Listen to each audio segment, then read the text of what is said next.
Welcome back to this week's video. We are going to be building a gingerbread log cabin house, and I'm going to be asking my husband questions that girls are too scared or too nervous to ask guys.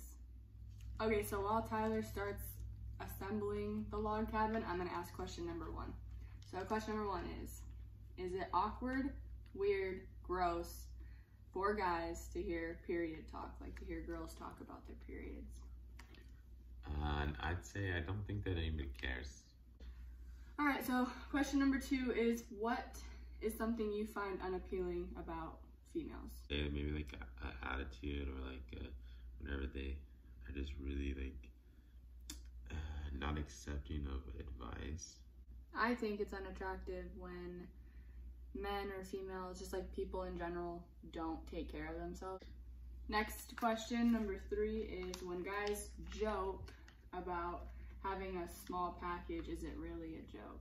Tell us the truth. Well, the problem is that, like, how would they know? Like, how would they know? How would I be like, how would I know? Like, that's the thing. Like, it's just a joke. It's funny. It's just a joke, because like, you don't actually like, oh, like, you know, like, how do you know it's big or small? Like, how would I know that? You think that single guys and girls can just be friends? I just feel like usually like one of them likes the other one, like more than just friends. So it's like, then like me and brother are married, like we like each other. Okay, question number 5 is a poop question. When you go poop, does your wang hang in the toilet, or do you sit it on your lap with your balls? That has got to be the stupidest question I heard in my whole entire life. Those questions girls are too afraid to ask guys, apparently. But we need to know the answer. I just feel like anybody who's seen like some kind of like anatomy textbook would already know, like, just the location.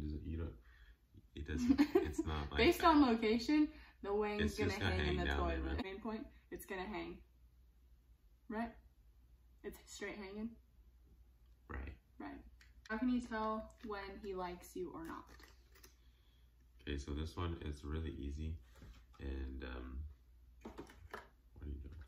For the most part, if a guy talks to you, it most likely means that he likes you. I see it all the time, like guys talking to girls. I'm like, this guy 100% likes this girl, and a lot of times it's actually like really old dudes talking to girls. Like, it seems like the girls don't really understand that the only reason why that old dude is talking to them is because he likes them. It's kind of gross.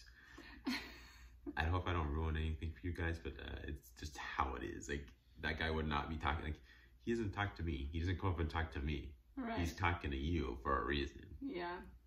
No guy's coming up talking to me just because he wants to talk to somebody. Like, they're going up to you specifically because they're trying to talk to you, and if they don't like you, they're not going to do that.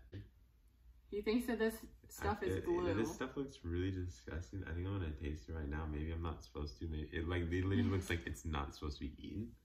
I'm pretty sure you're allowed to eat it. Like, why would they have you build? It tastes good, but like, I feel like it's gonna get like hard inside my stomach and just like, oh my gosh, I'm gonna die. So far, this is what we're dealing with. Pretty horrible, but that icing is like really weird. Now we're gonna answer the rest of the questions and decorate it with candy.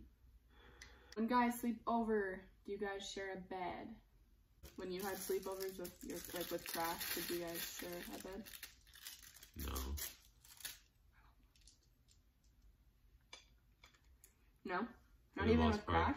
You just find your own place, like on the floor, in the refrigerator, in the bathtub. And how do you guys sleep in the bed? Now, girls, together? they're really sus about it, you know, like they're like really like creepy about like sleeping in the same bed, like just so close to each other, like cuddling and stuff. Yes. It's really sus, huh?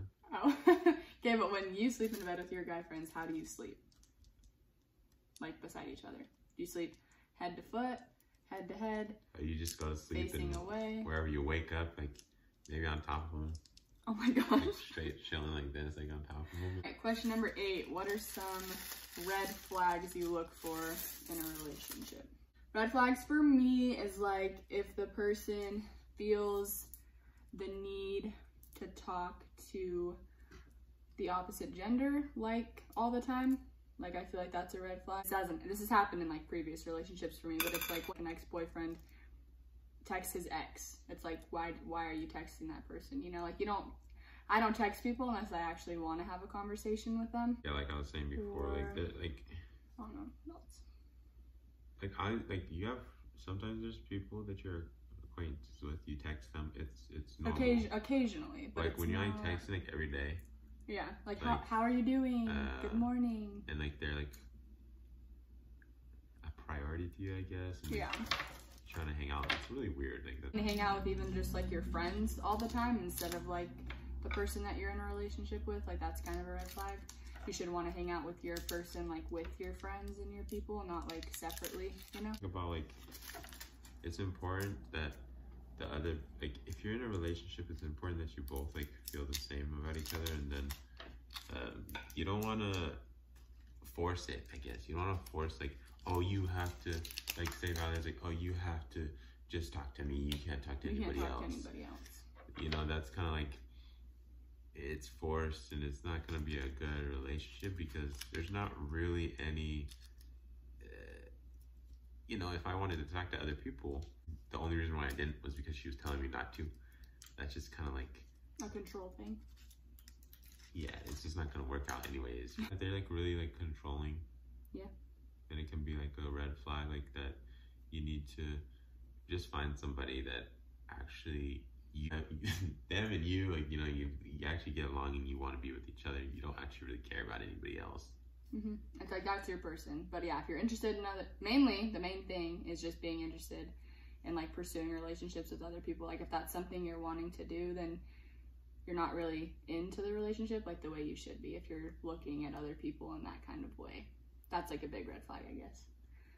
Online, in real life, like whatever it is. Because you gotta find like the middle grounds. So you have to like trust in your like partner, you know what I mean? Like you have to like you have to trust them. You have like confidence that they're like gonna be good enough for you or something like that. Like it's just gonna not end up very good. Like, you know, you're gonna have problems that aren't really necessary. So for me, it's kind of like, it goes with what Valerie was saying. It's person has to be confident and like trust that you're not out pursuing other people, that like you have enough trust. So it's gonna be a red flag if the person's not confident within themselves, so it's a red flag when your partner isn't confident enough in themselves to think that maybe you're trying to go find someone else when really they're not, like they're like good. They have to have self-worth and be able to feel like they're good enough for you. Last question, also here is the end result of our log cabin. How do you or should you like approach a guy in a church? Like this, I think this question is like really stupid. Whoever asked this is like kind of dumb. I don't know. I already kind of answered it. Like you literally just talk. Like just talk to them. That is gonna be it for this week's video. I hope you guys enjoyed. That was pretty fun. Apparently those are questions girls are too afraid to ask guys. But be sure to like and subscribe.